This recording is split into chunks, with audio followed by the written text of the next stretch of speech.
iterating and adding complexity as the team becomes more sophisticated? When do you know when to bloat what you're doing or to add in more complexity? Yeah, so that's a really great question. It's a trade-off that I'm always having in the back of my mind. So when I think about the way I want my team to approach these kinds of problems, there's really four things, or pillars, if you will, that I like to think about. One is we need to meet the data scientists where they're at. I think we've kind of spent maybe 50 minutes kind of talking about that. One is, and the other one that is where we have to find the balance is always doing what you're doing with an eye towards the future and continuous improvement.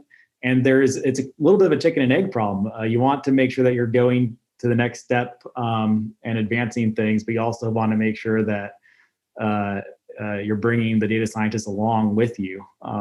So I think the example I gave of having the data scientists deploy their code through a CI process, I think that was a mindset shift for people, but it was absolutely necessary. And as soon as they saw how easy it was to get their models into production using this method, that was where we had the data scientists just become very engaged, right? It was, just as an example, one of our first data products, when we were working through it, we were doing manual deployments at the time, which was as bad as you might think from a manual, especially since there's more complexity. Like a manual software deployment sounds awful, but when you have the complexity of data as well involved with that, you have to juggle so many things to make that manual deployment work right.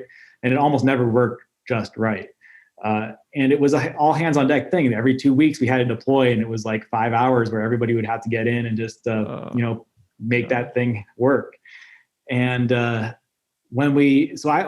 my team and I, if I don't know if Jesse Pritchett's listening, but Jesse was instrumental in this, was putting together the automation framework so that we didn't have to do those manual deployments. And once people realized that they didn't have to spend 5 hours every 2 weeks and they could click a button and it was a worry-free operation, they could do it on a Friday afternoon and it wouldn't ruin their weekend. That's where people started realizing the power of this framework. So that's how we approach it, right? We find real pain points and then say, well, how do we address this pain point in a way that both fixes it, solves it, but then also gives us that one next step towards where we really want to go.